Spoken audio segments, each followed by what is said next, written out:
This is the reading on East Asia and Australia. Next, we'll talk about the New World, and we'll have two parts to that. The first thing I want to mention is the places in East Asia, such as the Indonesian islands.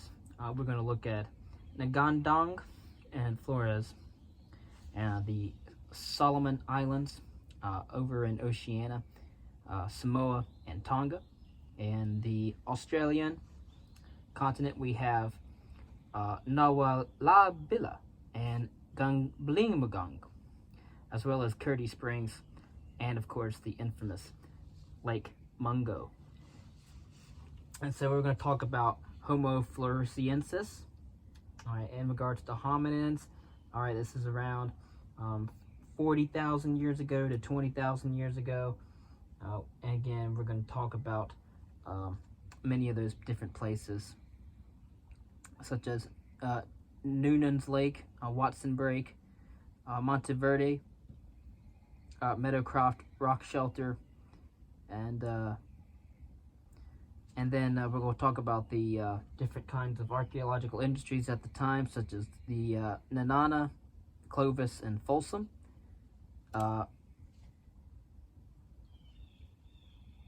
As well as Lapita. So, the dispersal of modern humans is a global process reaching across Australia and the Americas. And after listening, you should be able to understand the debates over the timing of the initial occupation of Australia and the Americas, the migration routes followed by the first humans moving into Australia and the Americas, and the relationship between human occupation of Australia and the Americas in regard to the extinction of megafauna. George McJunkin was a quintessential scientific outsider, an African-American rancher born into slavery. McJunkin became an avid amateur scientist with wide-ranging interests, including astronomy, archaeology, and fossil bones. In the year 1908, while fixing a fence after a storm, George McJunkin noticed bones eroding out of a gully near Folsom, New Mexico. It was only in 1926, however, 4 years after McJunkin died, that a man by the name of Jesse Figgins of the Denver Museum of Natural History began excavations at Folsom. In his first season excavating there, Figgins found a distinctive spear point together with bison fossils. This spear point was thin and finely worked, with a long channel or flute running from the base toward the tip. Jesse Figgins and his discovery was met with skepticism, of course, but doubt evaporated in 1927 when another spear point was found lodged between the ribs of a bison skeleton. The discoveries at Folsom proved that humans had been, indeed, in North America for at least 10,000 years. Finding a spear point embedded in the remains of a large animal also suggested that early occupants of the Americas were specialized big game hunters. And so we found there was Folsom points found with associated bones from Folsom, New Mexico. Again, we will focus on the debate surrounding the initial human occupation of Australia and the Americas. The only hominins known from these continents are Homo sapiens. Migration routes into both Australia and the Americas led through East Asia.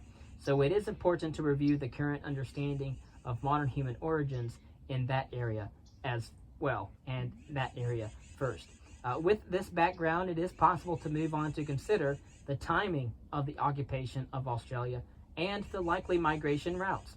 We will also consider the significance of the recent discovery of a new species belonging to the genus Homo on the island of Flores in Indonesia.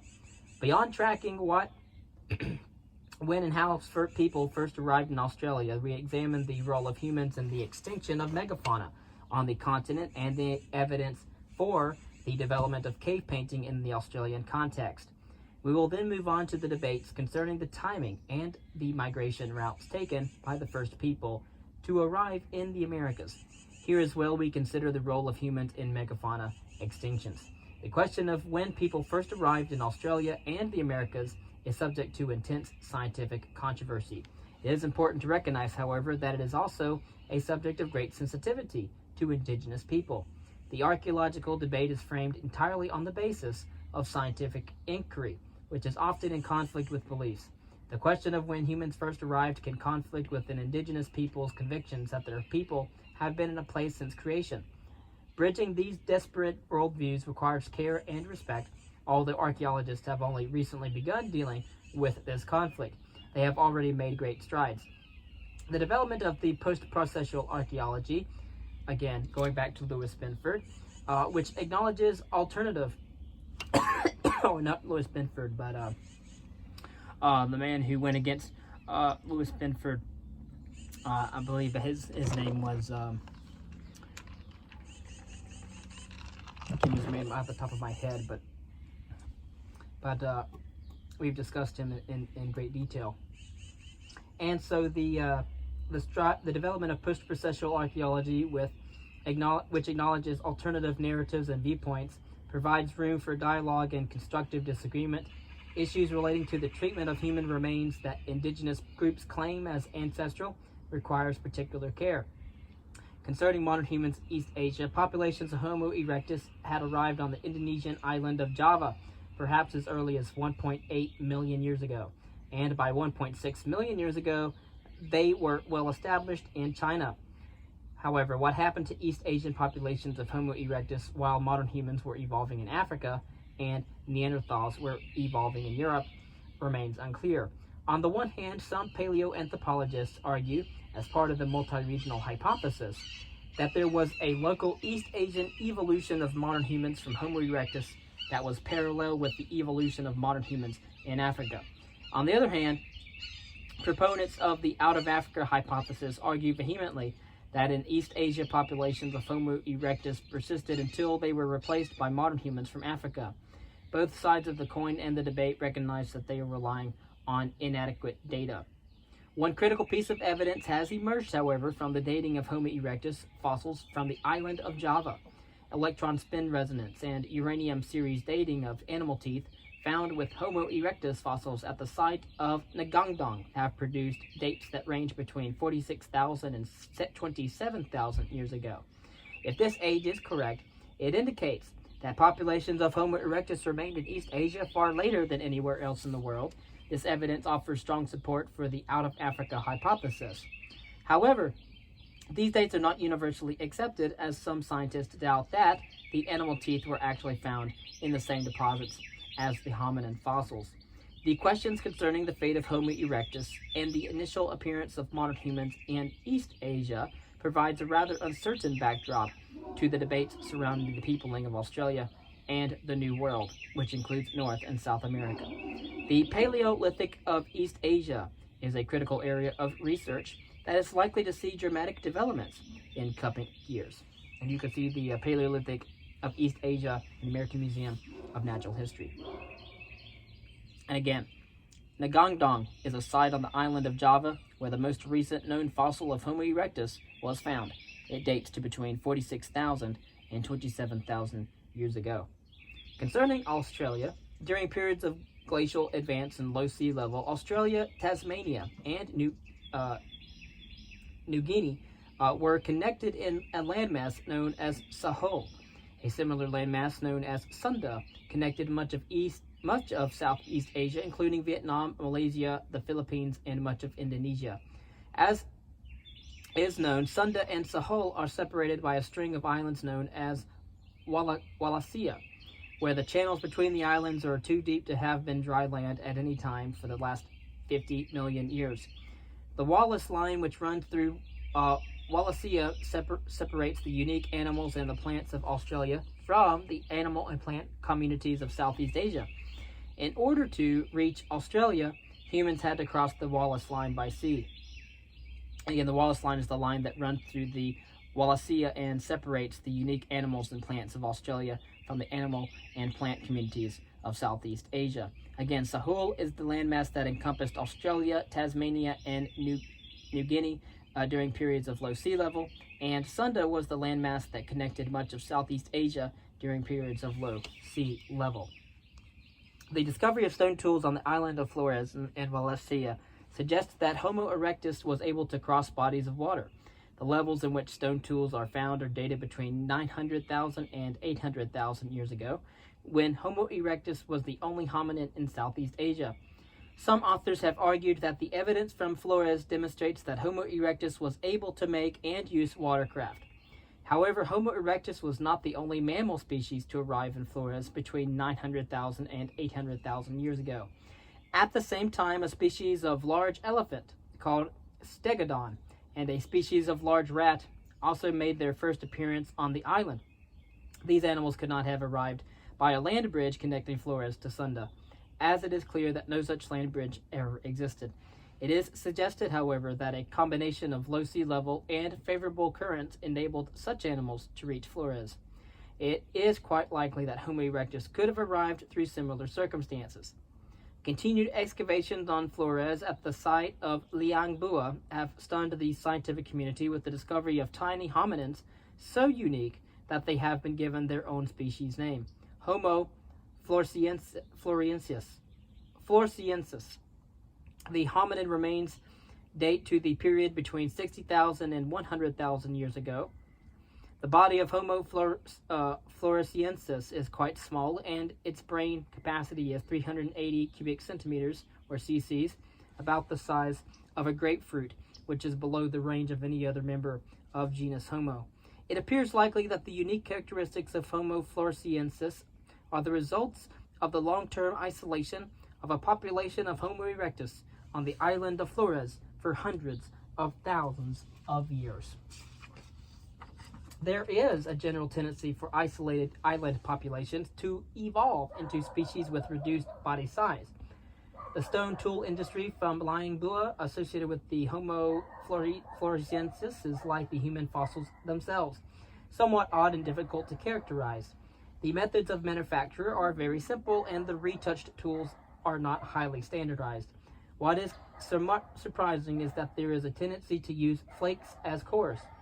This is a technology used in the Acheulean of Africa to produce large bifacial tools, but on Flores the flakes produced are quite small.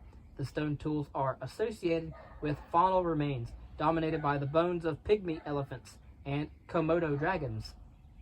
Again, there are figures that show clear cut marks on the elephant bones. It is likely that the Komodo dragon's fierce predators were vulnerable to hunting when they were inactive due to either nighttime cold or high midday temperatures. Some paleoanthropologists remain unconvinced, however, that Homo floresiensis is a distinct species, arguing that the fossil discoveries are modern humans with a pathology known as microcephaly, which results in a small brain. However, the discovery of fossils very similar to Homo floresiensis at the open-air site at Mata Minj, also on Flores, offers strong support for the distinctiveness of this island population.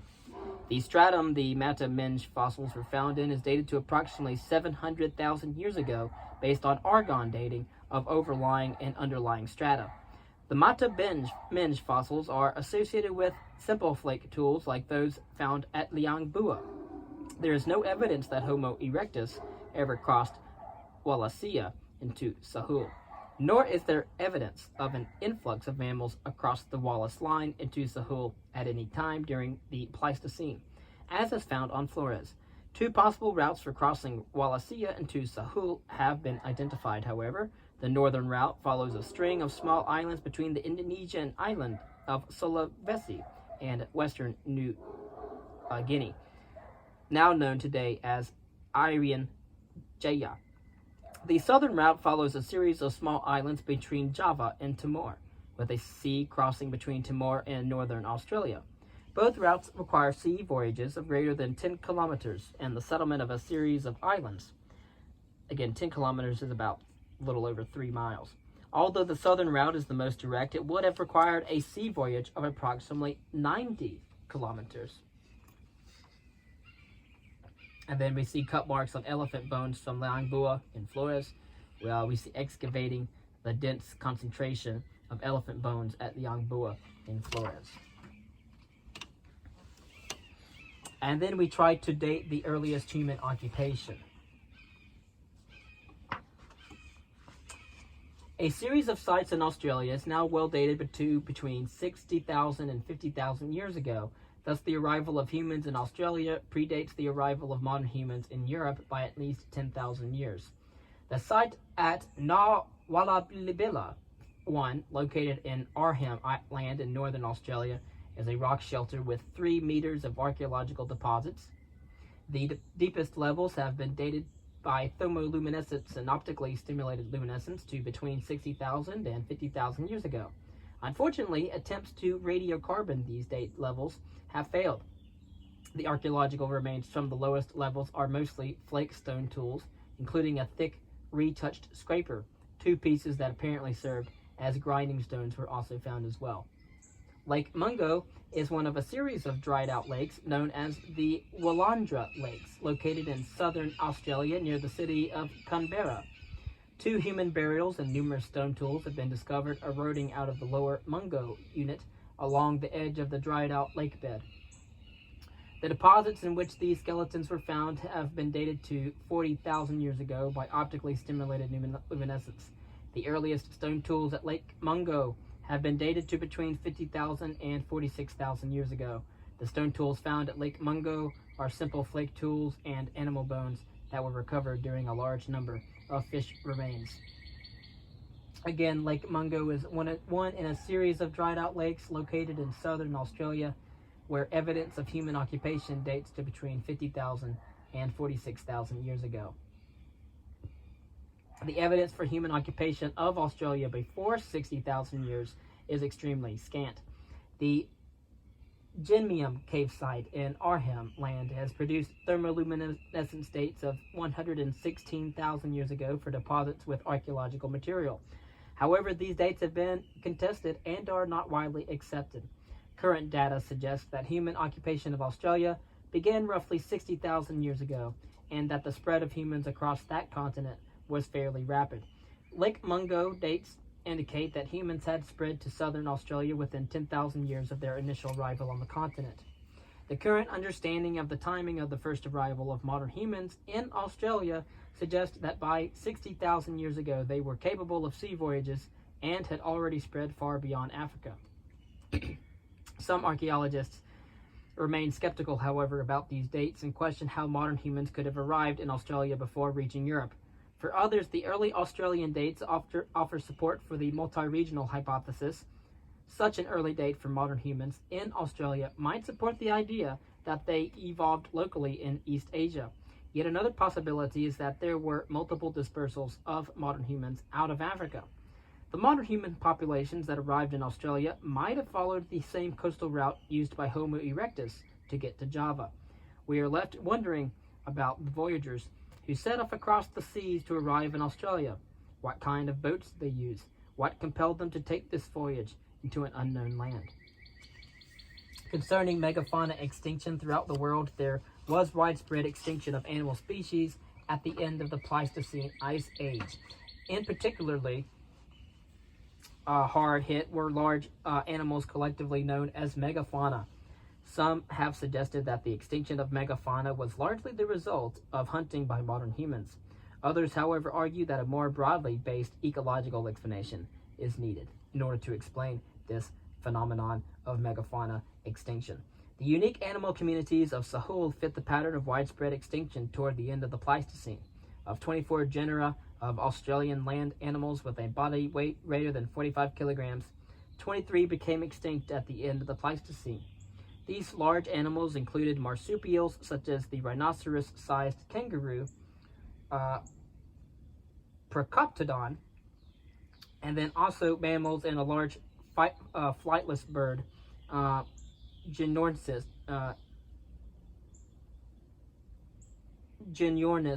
newtoni. The date of the extinction of these species is the subject of debate. The dating of 700 Genornis newtoni eggshells suggests that this species disappeared suddenly around 50,000 years ago. A project dating paleontological sites indicates that the large placental and mammalian animals became extinct around 46,000 years ago. This study was restricted to sites in which articulated animal bones were found, part For example, a part of the skeleton was found with bones in their proper anatomical positions. When focusing on articulated skeletons, there is a high degree of confidence that the bones are in their original geological context, and that dating the sediments provides an accurate date for the bones. Some sites have produced unarticulated bones of megafauna in context dated to considerably later in time.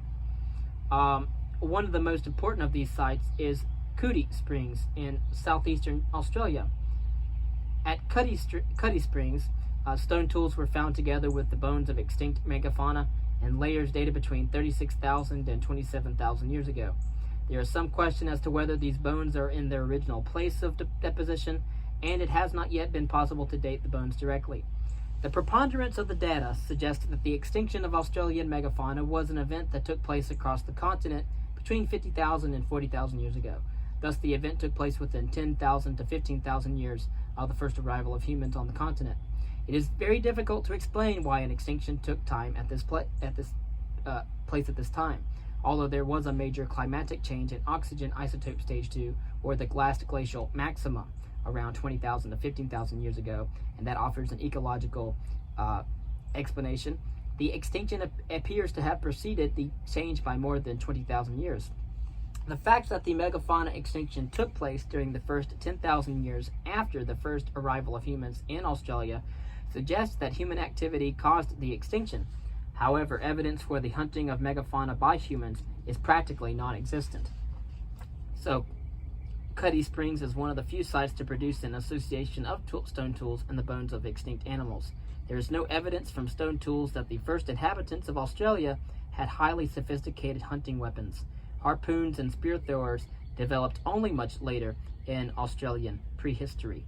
There is little evidence that the first inhabitants of Australia hunted large game or had a highly developed toolkit for hunting.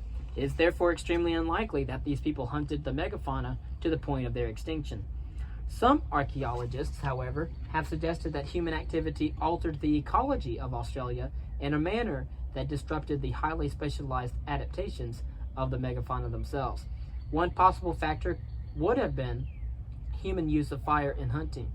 Rice Jones has described the Aboriginal use of fire in Australia as fire stick farming. Early European travelers in Australia described the active use of fire by Aboriginal societies. For example, in the year 1848, Thomas Mitchell wrote, quote, "Fire is necessary to burn the grass and form those open forests in which we find the large forest kangaroo. The native applies that fire to the grass in certain seasons in order that a young green crop may subsequently spring up and so attract and enable him to kill and take the kangaroo with nets." If, end quote, if the first inhabitants of Australia used a similar strategy, then over a period of 10,000 years, it might have resulted in the alteration of the ecology to the point where the megafaunal species became extinct. And again, fire stick farming is a term used by Rice Jones to describe the Aboriginal use of fire in Australia. Concerning rock art, among archaeologists, Australia is known as a continent in which a hunter-gatherer way of life persisted until contact with Europeans.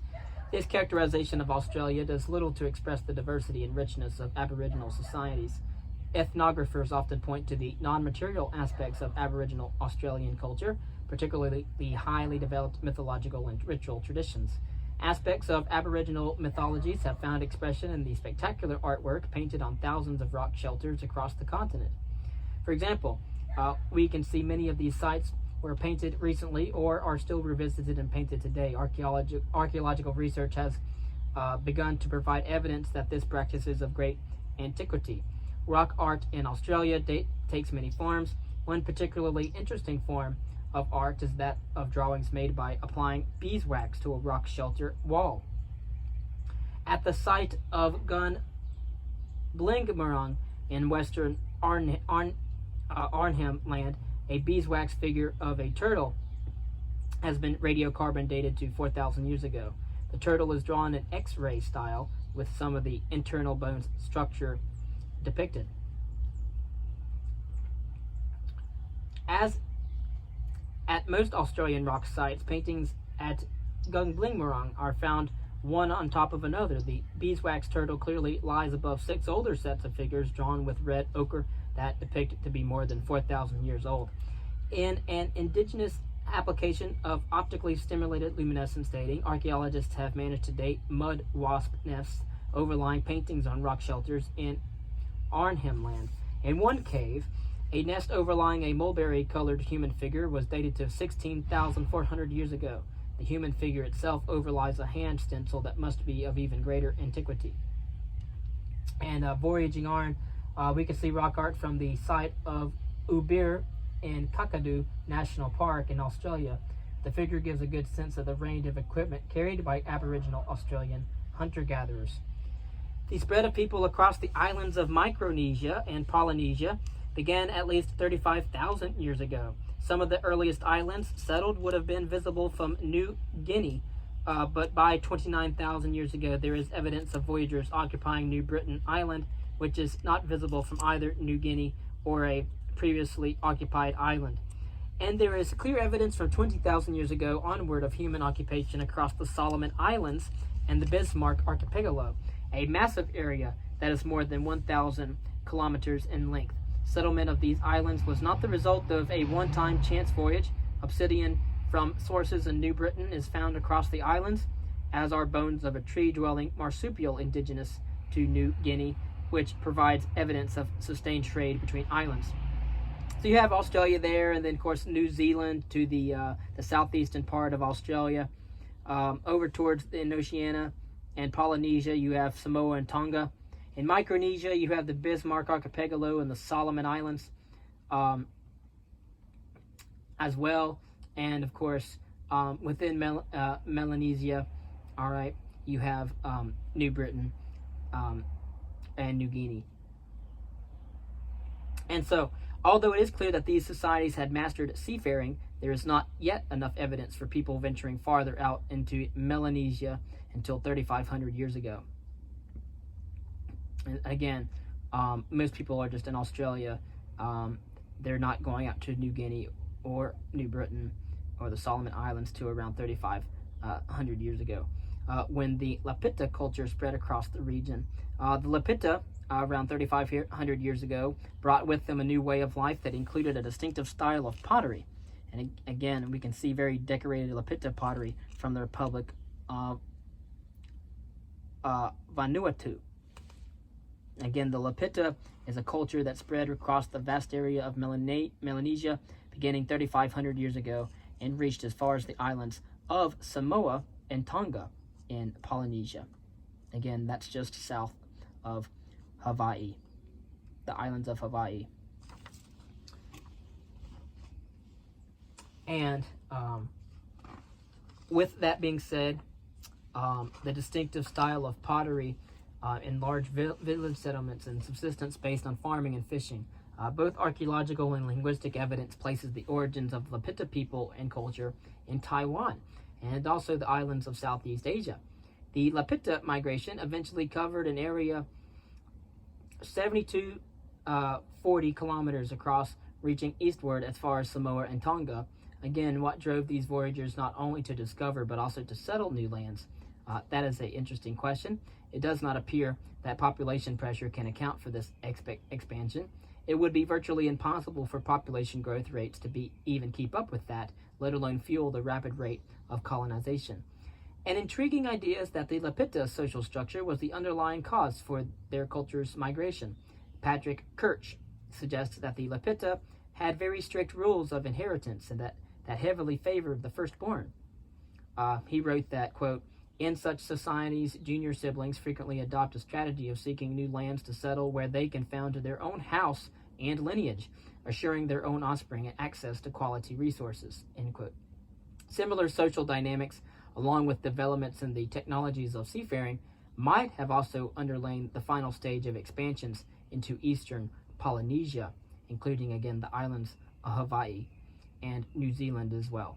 Further research is needed to refine the chronology for the initial occupation of these islands, however, but the oldest dates are currently between 1,000 and 1,500 years ago, which indeed suggests that there was a significant hiatus between the Lapita culture and its expansion across Samoa and Tonga and the complete colonization of the actual Polynesian islands of Hawaii and New Zealand.